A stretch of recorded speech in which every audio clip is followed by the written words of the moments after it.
नमस्कार, स्वागत है आप सबका हमारे खास कार्यक्रम में। मैं हूं कवीन सचान। नए साल की शुरुआत हो चुकी है और जब पिछला साल गुजर रहा था उस वक्त ऐसी उम्मीद कर रहे थे कि नए साल में एक नई सुबह और नई रोशनी के साथ हम प्रवेश करेंगे। कुछ हुआ भी वैसा ही, लेकिन धीरे धीरे एक बार फिर पिछले साल की तरह ही कोविड बीमारी के चलते न सिर्फ देश में बल्कि दुनिया में तमाम सपनों पर लगाम लगती सी नजर आती है। अब सवाल ये उठता है कि नए साल में जब हम नए सपनों के साथ आगे बढ़ने की बात करते हैं, चाहे वो व्यक्ति के तौर पर हो, एक देश के तौर पर हो या फिर दुनिया के तौर पर, ऐसे में इस नई चुनौती के बीच में हम अपने सपनों को कैसे साकार करेंगे और आने वाले इस कुछ महीनों में किस तरीके से हम तैयार रहें कि हमारे सपने भी पूरे हों और साथ ही हम उन चुनौतियों से पार भी पा पाएं जो हमारे सामने कोविड या दूसरी चुनौतियों के तौर पर सामने खड़ी हैं। तो आज समझेंगे कि असल में इस नए साल में कैसे हम और आप नए रास्ते पर अपने सपनों को साकार करने के लिए आगे बढ़ना चाहते हैं। चुनौतियां किस तरीके से नजर आ रही हैं, वो कितनी बड़ी या छोटी हैं, उन्हें दूर करने का रास्ता हम और आप कैसे मिलकर ढूंढेंगे। हमारे साथ प्रोफेसर नरेंद्र कुमार अरोड़ा जी हैं, जो कि अध्यक्ष हैं कोविड-19 वर्किंग ग्रुप के। आपका स्वागत है सर। हमारे साथ प्रदीप मुल्तानी साहब हैं, प्रेसिडेंट हैं PhD chamber of commerce and industry. आपका भी स्वागत है। और डॉक्टर सोनल मानसिंह हमारे साथ हैं, मेंबर सदस्य हैं, संसद सदस्य राज्यसभा। आपका बहुत बहुत स्वागत मैम, और आप तीनों को नए साल की शुभकामनाएं। लेकिन शुरुआत में नरेंद्र सर आपसे करना चाहूँगा कि जब हम नए साल में हमने एंट्री की, हमने प्रवेश किया, कमोबेश कुछ हालात उतने अच्छे नज़र नहीं आते। अगर हम स्वास्थ्य के नज़रिए से देखें तो इस नए साल में क्या चुनौती पिछले साल से कुछ कमजोर या फिर कहीं उससे ज्यादा बड़ी नजर आती है? मैं शुरुआत यूं करूंगा कि ये जो महामारी आई, इसको हमारे देश ने एक त्रासदी की तरह नहीं, एक चुनौती की तरह लिया और एक अपॉर्चुनिटी की तरह, अवसर की तरह लिया है। क्योंकि पिछले 2 साल में जो इस देश ने करके दिखाया है, वो भारत में ही नहीं, पूरी दुनिया में लोगों को विश्वास ही नहीं हो सकता था कि हम वो कुछ अचीव कर सकते हैं। तो आज जो हम पिछले 3-4 हफ्तों से नए कोविड वायरस के बारे में सुन रहे हैं, ओमिक्रॉन के बारे में, तो ये उतना चिंता नहीं दे रहा जितना फरवरी मार्च में डेल्टा वायरस हम लोगों को दे रहा था। और उसका कारण यह है कि हमने 2-3 चीज़ों को बहुत अच्छा पहचाना पिछले 2 साल में। हमने ये जाना कि स्वास्थ्य और विकास एक ही सिक्के के 2 पहलू हैं। कई बार हम पहले स्वास्थ्य को भूल जाते हैं। दूसरी चीज़ हमने देखा कि इस देश में का जो युवा है और नवाचार, वो कितनी तेज़ी से समय की जो मांग है उसको पूरा करने के लिए तैयार रहता है। तीसरा कि विज्ञान और इंडस्ट्री आपस में मिलकर के चमत्कार दिखा सकते हैं। लेकिन सबसे महत्वपूर्ण जो हमें लगता है और जो हमारे लिए आगे आने वाले समय में हमारे लिए बहुत बड़ा सहयोग बनेगा, कि किस तरीके से सामूहिक सहभागिता, कम्युनिटी एंगेजमेंट हमारी समस्याओं को हल करने में एक कलेक्टिव फॉर्म में हमको सहयोग दे सकता है। तो ये मेरे को लगता है ये पिछले 2 साल ने हमारे अपने देश ने, हमने अपने आप सीखा है और उसको बरता है। We have applied that and that is why we are not worried कि आने वाले समय में चुनौतियां हमको हिला सकती। डॉक्टर सोनल, आपके नजरिए से अगर मैं समझना चाहूँ, नए साल में जो रास्ता है, चाहे वो आर्थिक तौर पर हो, सामाजिक तौर पर हो, राजनीतिक तौर पर हो या फिर सांस्कृतिक तौर पर, कैसे आप देखती हैं इस बार ये रास्ता और किस तरीके से सपने जो कि इस साल हम उम्मीद करते हैं या हम कोशिश करेंगे कि उन्हें पूरा किया जाए? आपके द्वारा आपके दर्शकों को ये जानना ज़रूरी है कि महामारी कुछ नए आयाम लेके आती है। हमारा एक जो बिल्कुल आरामदायक घोंसला होता है, दिमागी घोंसला और टेकिंग फॉर ग्रांटेड एक जो एटीट्यूड होती है, उसमें से 2020 में तो धक्के मार के एकदम चौंका दिया महामारी ने। और अब जाके ठिकाने पड़े हैं, समझ में आया है कि क्या करना, क्या नहीं करना। इसमें संस्कृति सांस्कृतिक गतिविधियों को नुकसान तो हुआ है, क्योंकि हमेशा मैं कहती हूँ कि दिहाड़ी के मज़दूरों की तरह कलाकार अपनी कला प्रस्तुतियों से ही जीवित रहता है। और मेरा ख़्याल है कि 90% कलाकार ऐसे हैं कि जिनको कार्यक्रम मिलते हैं और उसी पे उनका जीवन यापन होता है। तो इसमें मैंने सुना कि काफ़ी जो हमारे स्टेट्स हैं, हमारे प्रदेश हैं, उत्तर प्रदेश है, कर्नाटक है और तमिलनाडु है वगैरह, काफ़ी प्रदेशों ने, राजस्थान है, अपने-अपने यहाँ के जो कलाकार, विशेष करके जो जिसको हम लोक कलाकार कहते हैं, जी। उनके लिए थोड़ी बहुत व्यवस्था, आर्थिक मदद की थी। एक अच्छा हुआ इसकी वजह से कि जो राज्य सरकारें बिल्कुल सुप्त पड़ी रहती हैं कला संस्कृति के बारे में, वो उनको झकझोरा गया, महामारी ने झकझोर दिया। दूसरा मुझे लगा कि आज़ादी का अमृत महोत्सव जिसका शुभारंभ पिछले वर्ष हुआ, हमारे भारतवर्ष के पॉलिटिकल आज़ादी के 75 वर्ष का अमृत महोत्सव, उसके द्वारा बहुत सारी बातें जो हमारे ज़हन में होती हैं, लेकिन वो फिर नीचे दबी पड़ी। जो 3 सूत्रों को हम लोगों ने पकड़ा है, जिसमें कला और संस्कृति का बहुत बड़ा योगदान हो चुका है, हो रहा है और होगा, वो है विश्व गुरु भारत। किस तरीके से भारत, चाहे योग के द्वारा हो, सांस्कृतिक हमारी कलाओं के द्वारा हो, उन कलाओं में जो संदेश छिपे हुए हैं, क्योंकि हमारे यहाँ कला मात्र मनोरंजन नहीं रही हजारों वर्षों से। मनोरंजन के उपरांत उसमें उपदेश होता है, उसमें समझने की बहुत बातें होती, जिसको कहते हैं सोशल मैसेजिंग, वो कला के द्वारा होते रहे हैं। तो विश्व गुरु भारत के लिए ये एक बहुत ही आवश्यक अंग है, जिसका अभी प्रचार प्रसार हो रहा है। जी। योग है, चाहे भगवत गीता है, चाहे रामायण है, महाभारत की कथाएं हैं, बहुत सारा है। दूसरा जो है आत्मनिर्भर भारत, उसमें भी हमारे कलाकारों ने ये देखा कि किस तरीके से, चाहे महामारी है, कार्यक्रम वैसे नहीं आ रहे हैं, तो सोशल मीडिया का उपयोग करके ये एक नया आयाम बन गया। मैं भी कभी सोशल मीडिया पे जाती नहीं थी, ये जूम फूम मूम मुझे कुछ नहीं पता था। आप यकीन मानिए कि हम लोग जो परफॉर्मेंस आर्टिस्ट हैं, हमें इन चीज़ों का कोई ज़्यादा पता नहीं होता है, लेकिन महामारी ने मुझे सिखा दिया। अभी एक अलग बात है कि मैं लैंडस्केप फॉर्म में नहीं कर सकी लेकिन उसका उपयोग कैसे करना, उसमें किस तरीके से टॉक्स करनी, मास्टर क्लासेस करना, अपने कार्यक्रम बताना, अपने जो कला यात्रा नामक जो मेरी वो है फेस्टिवल्स हैं, वो दिखाना। और तीसरा जो यानी आत्मनिर्भर भारत ने बहुत लोगों को बहुत चीज़ें सिखाई नए सिरे से, और उनको आगे बढ़ाना है अभी भी। ओके। और तीसरा जो है वो अनसंग हीरोज़। तो ये भी बहुत बड़ी बात है कि चाहे वो विज्ञान के क्षेत्र में हों, चाहे इंडस्ट्री के क्षेत्र में हों, चाहे आज का हो, कल का हो, कल का होगा, तो वर्तमान और भविष्य को जोड़ते हुए अनसंग हीरोज़ की खोज जो थे, जिनका नाम नहीं सुना था लेकिन बहुत बड़े काम कर गए, जो आज हैं।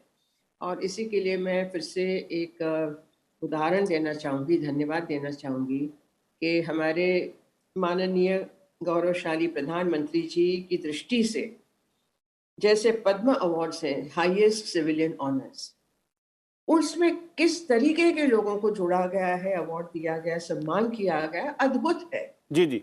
तो ये अनसंग हीरोज़ की कैटेगरी श्रेणी में आते हैं, और ऐसे ही यदि चलेगा, तो भारतवर्ष का जो एक नक्शा है, जाने माने हैं, एलीट हैं, और जिनका एक वो रहता है कि हमें तो मिलना ही चाहिए, हम तो हैं ही, वो सारे भ्रम तोड़े गए हैं। ओके। डॉक्टर मुझे सोनल लगता जी, है कि आपने जो एक बात कही महत्वपूर्ण कि किस तरीके से कोविड के काल में भी, जैसे आपने कहा कि किस नए जो तरीके हैं वो इजाद किए गए, उनको अपनाया गया और उन चुनौतियों से पार पाने के लिए हम आगे बढ़ते हुए नजर आ रहे हैं।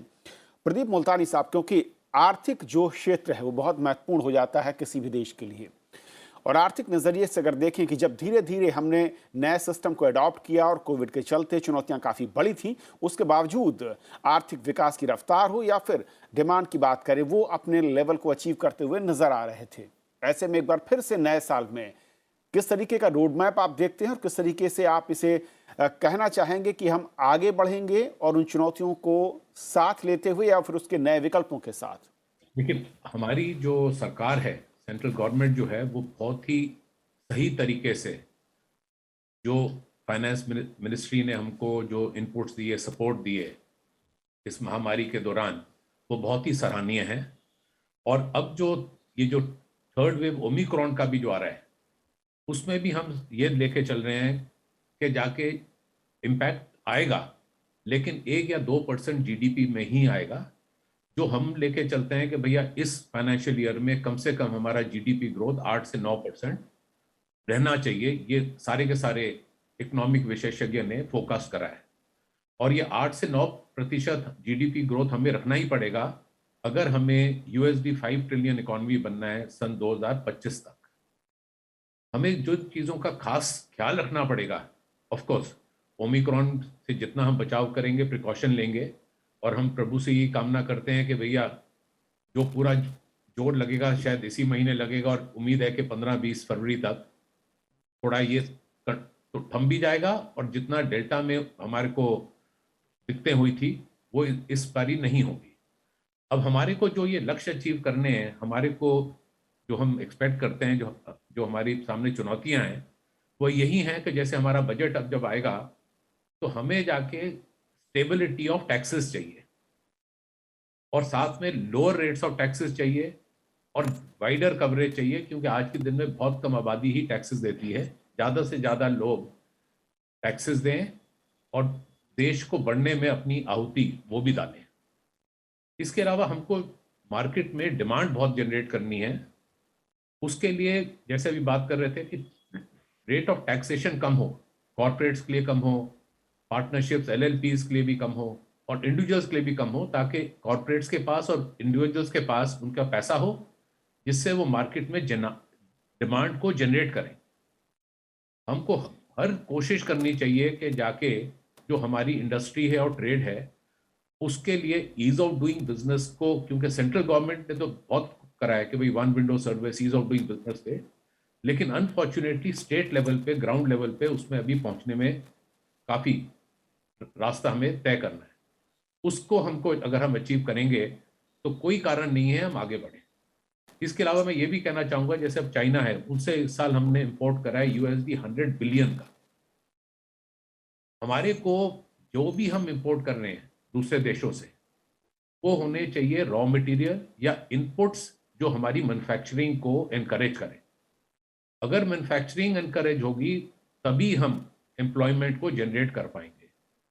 तो एक लक्ष्य टारगेट होना चाहिए 6 महीने, साल, 2 साल, 3 साल में, जो भी हम इंपोर्ट करें that should be exclusively for inputs जो हमारे मैन्युफैक्चरिंग में लगे।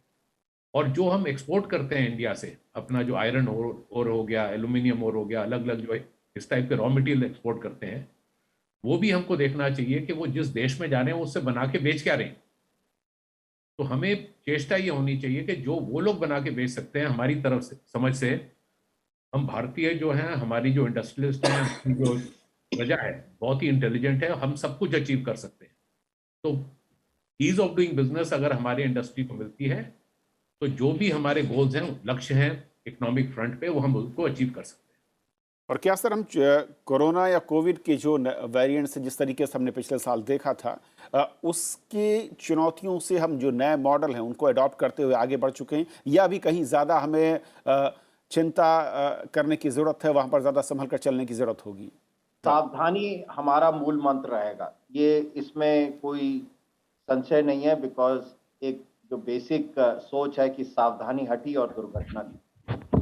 और जैसे कि बार बार कहा जाता है कि जो कोरोना उपयुक्त व्यवहार है और उसमें मास्क का बहुत बड़ा रोल है। मास्क की वजह से अगर देखा गया है कि अगर किसी भीड़ में 20% लोग, हर 5वां व्यक्ति भी मास्क लगाए तो वायरस का ट्रांसमिशन 1/5 गुना हो जाता है। यानी कि मास्क लगाना बहुत ही ज़रूरी है और ये सावधानी वाला जो कंपोनेंट है, और इसीलिए मैंने कहा कि सामूहिक चेतना और सामूहिक पार्टिसिपेशन, कम्युनिटी एंगेजमेंट बहुत ज़रूरी है। और कई बार हम अपने को इतना नहीं समझ पाते, लेकिन जब अगर आप दुनिया के परिप्रेक्ष्य से देखते हैं तो भारतीयों ने बहुत बुद्धिमत्ता का एक संदेश दिया है।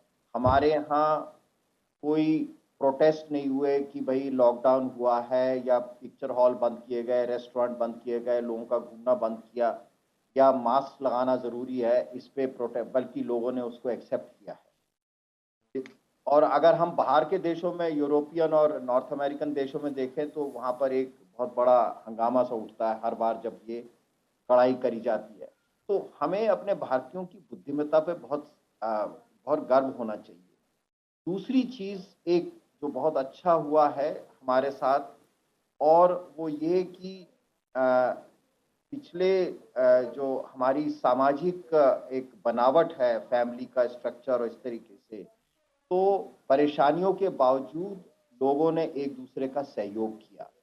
स्टेट की इतनी सपोर्ट जो है वो तो ज़रूरी होती है, लेकिन पारिवारिक सपोर्ट बहुत ज़रूरी रही।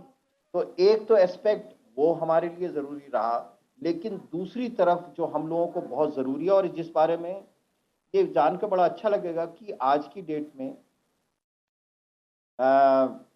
जो स्वास्थ्य मंत्री हैं और प्रधानमंत्री रोज़ाना कोविड की सिचुएशन की अपडेट लेते हैं, रिव्यू किया जाता है, और स्वास्थ्य सेवाओं में जो सुदृढ़ता आई है ये जो है कमाल का है। बेड, आईसीयू बेड्स करीब हमारे 2.5 लाख आईसीयू बेड्स हैं।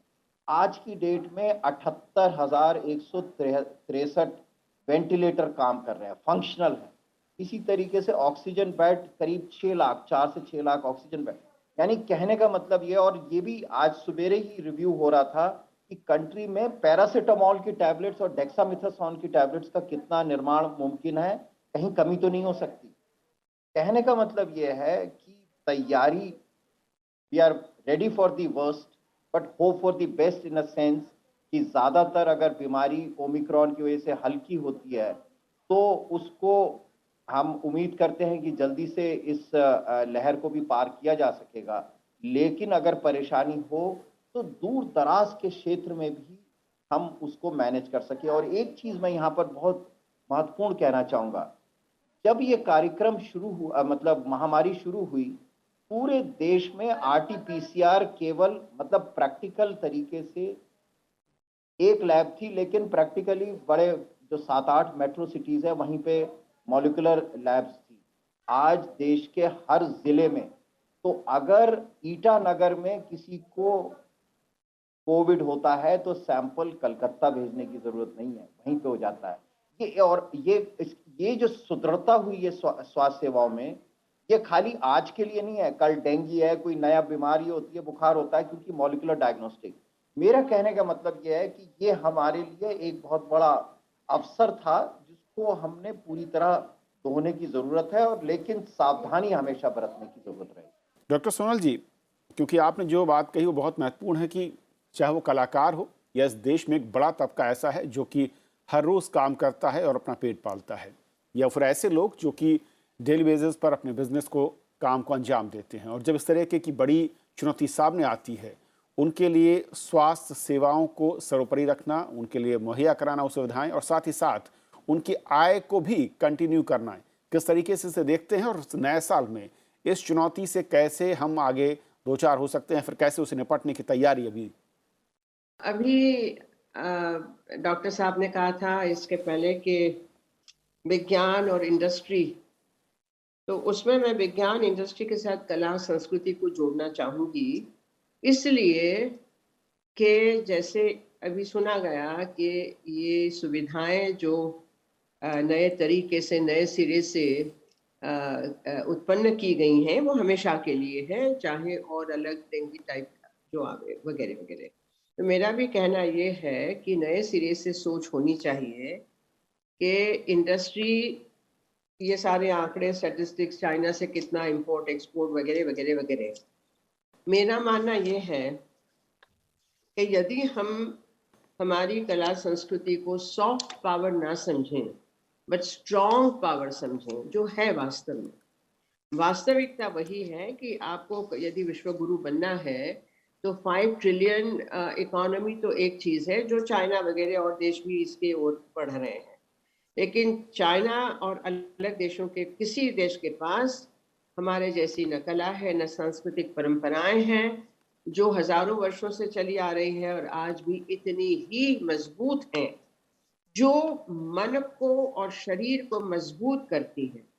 हमारी कलाएं ऐसी हैं कि जो महामारी के समय में कलाकार बने रहे, चाहे कुछ कलाकारों को अमेज़न में डिलीवरी बॉय भी बनना पड़ा, वो भी करके, और हम लोगों ने मिलके जितना हो सके।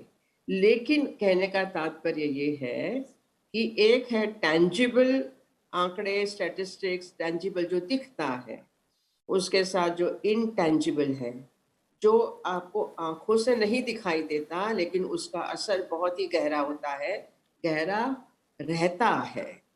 तो that intangible ideas also have to be adopted. उसकी भी चर्चा होनी चाहिए जो आज आप कर रहे हैं, मुझे बहुत अच्छा लगा। तो हमारे कल्चर को, संस्कृति को उस तरीके से देखा जाए, इन सब से जोड़ा जाए, जहाँ पर आपके इंडस्ट्रियल हाउसेस जो हैं, स्पोर्ट्स को ले लेते हैं, एजुकेशन को ले लेते हैं CSR में, लेकिन कला का कहीं नामो निशान नहीं है।